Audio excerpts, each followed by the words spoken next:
பட்டை விரலோ தலையோ காணிக்கையாக இன்னால் எவனும் கேட்டால் பட்டை உரியும் சுடுகாட்டில் அவன் கட்டை வேறும். கே.எஸ். ரவிக்குமாரோட பொண்டாட்டி ராஜ்யன்னு ஒரு படம், ரொம்ப வெற்றி படம் தான் அது.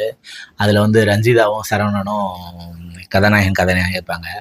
அந்த படத்தில் வந்து தினம் ஒரே ஹோட்டலில் தினமும் அவங்க 2 பேரும் சந்திக்கிற மாதிரி ஒரு சூழ்நிலை உருவாகி அவங்க 2 பேரும் சந்திச்சுட்டே இருப்பாங்க. அப்போ அவங்களுக்குள்ள ஒரு சண்டை நடக்கும். அப்போ அதே ஹோட்டலுக்கு டெய்லி ஒரு பொண்ணு வந்து வெவ்வேறு ஆண்களோட வருவாள். அந்த பொண்ணு வந்து இந்த சண்டைக்கு ஒரு கமெண்ட் போடுவாள். என்னன்னாக்கா, இதெல்லாம் டெய்லி ஒருத்தனோட வர்றதுன்னு சொல்லுவாள். அந்த சீன் ரொம்ப நல்லாயிருக்கும்.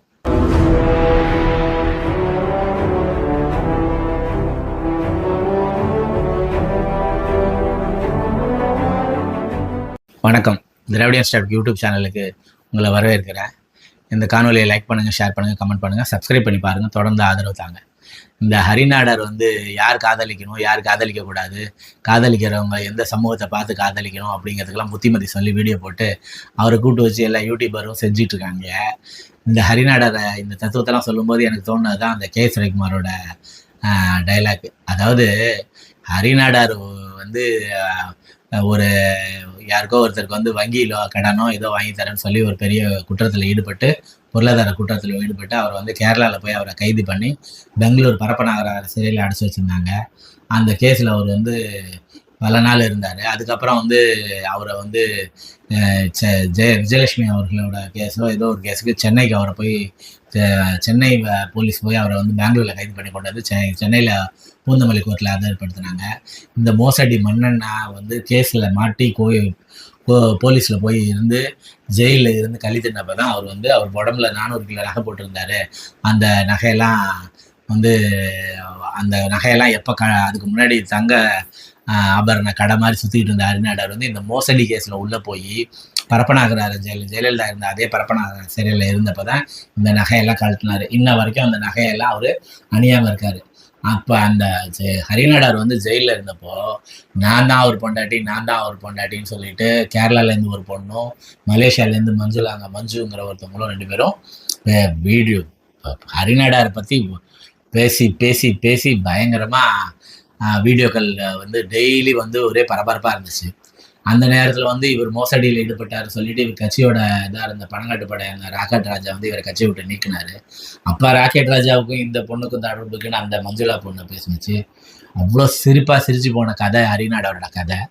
ஆனால் ஹரிநாடர் வந்து இன்னைக்கு யார் காதலிக்கணும், யார் காதலிக்கக்கூடாது, காதலுக்கான தகுதிகள் என்ன அப்படிங்கிறதெல்லாம் அந்த சமூகத்துக்காக பேசுகிறேன். சமூக பற்று இது எல்லாத்தையும் வந்து எனக்கு வந்து கிரீடம், எனக்கு வந்து என்னோட அடையாளம் வந்து என்னோட கிரீடம் அப்படி இப்படின்னு பேசிட்டு தெரியுறாரு.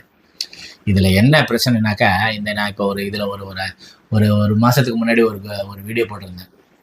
அதாவது இந்த திருமாவர்கள் வந்து அந்த திண்ணூர் நெத்தியில் பூசின திருநூறு அழிச்சாங்கன்னு சொன்னோன்னே அதுக்காக காத்துக்கிட்டு இருந்த மாதிரி இந்த கோயிலில் கொள்ளையடித்த கார்த்திக் கோபிநாத் வந்து உடனே திருமாவர்களுக்கு வந்து நான் வந்து விபூதி அனுப்பி வைக்கிறேன், இளைய பாரதம் யூடியூப் சேனல் நடத்துகிற கார்த்திக் கோபிநாத் வந்து திருமாவர்களுக்கு வந்து பாக்கெட்டாக நான் திருநூறு அனுப்புகிறேன்னு ஒரு அறிவிப்பு வெளியிட்டு இருந்தார். அது எதுக்குன்னாக்க அவர் மேலே இப்படி ஒரு பழி இருக்குது. அவர் வந்து கோயில் பணத்தை 37 கோடி ரூபாயை வந்து அறநிலையத்துறை கலெக்ஷன் சொல்லி போலியாக மோசடி பண்ணி அந்த பணத்தை கொள்ளையடிச்சாருங்கிறது அவர் மேலே இருக்க குற்றச்சாட்டு.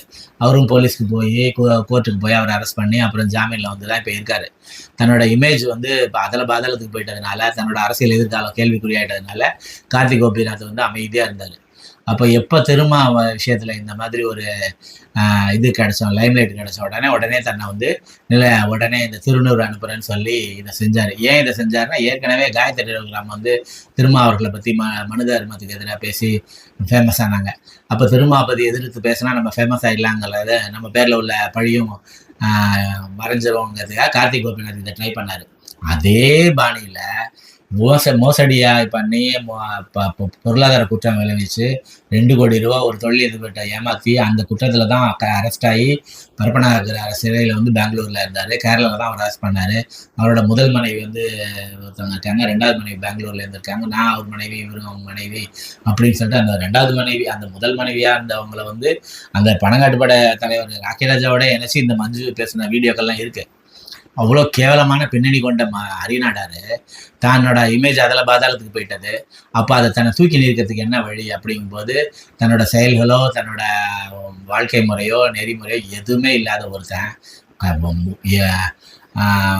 அரண ஒருவனுக்கு ஒருத்தி என்று வாழ்வதே அரண் எனப்பட்டது இல்வாழ்க்கைன்னு சொல்லியிருக்காங்க திருக்குறள். அந்த இதுபடியே வாழாத ஒருத்தன் வந்து ஊருக்கு புத்தி சொல்லி யாரை காதலிக்கணும் யாரை காதலிக்கக்கூடாதுன்றத ஒரு இடத்த உருவாக்கி தன்னை லைம்லைட்டு கொண்டு வரதுக்காக பாடுபட்டு இருக்காங்க. இந்த யூடியூப் சேனல்காரங்களும் கூப்பிட்டு வச்சு அவரை பேட்டி எடுக்கிறவனுங்களாம், உன் பின்னாடி இப்படி ஒரு மோசடி கூட்டம் இருக்குது, நீ 2 பொண்டாட்டி கட்டி அவங்க 2 பேரும் சமூக ஊடகத்துலேயும் பொது ஊடகத்துலையும் இப்படி அடிச்சுக்கிட்டாங்க, அவங்க நீ பேசுனது அவங்க பேசுனது எல்லாம் இப்படி கேவலமாக இருந்துச்சு, உன்னை பற்றின வீடியோக்கள் உன்னை பற்றின இதெல்லாம் செருப்பாக சிரிச்சிச்சு, அதெல்லாம் எதையுமே கேட்காம இவனோ புத்தர் காந்தி புத்தி சொல்ல வந்துட்டாங்கிற மாதிரி அவனை உட்கார வச்சு ஜாதி என்னாச்சு, ஜாதி யார் மேலே தப்பு, கவின் மேலே தப்பா, சுர்ஜித் மேலே வேணா நீதிபதியா ஹரிநாடாரு, அவன் என்ன ஜட்ஜா இல்லை வக்கீலா கோர்ட்டா?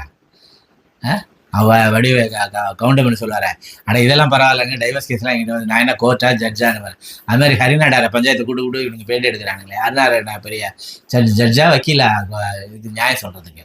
அவன் வாழ்க்கையே சிரிச்சு போச்சு. அவனை இப்போ அந்த கட்சியை விட்டே நீக்கினாங்க, அந்த பணங்காட்டு படை கட்சியை விட்டே நீக்கினாங்க. அந்த மனைவிகள்லாம் என்னானாங்க, அவங்க என்ன இதானாங்கிறதெல்லாம் யாருக்குமே இப்போ தெரியாது. அந்த மோசடி கேஸோட ஜாமீன்ல தான் அவன் இருக்கான், என்ன அதுக்கு தீர்ப்பெல்லாம் வரல. இவன் இப்போ ஒரு ஆணவ கொலைக்கு எதிராக பேசுறது, தமிழ்நாடே கொந்தளிச்சு போய் ஆணவ கொலை நடக்குதுன்னு பதறி போயிருக்கப்போ ஆணவ கொலையை ஆதரிச்சு பேசுறான். அதை கூப்பிட்டு வச்சு வீடியோ எடுக்கிறீங்களே, உங்களை என்ன சொல்றது?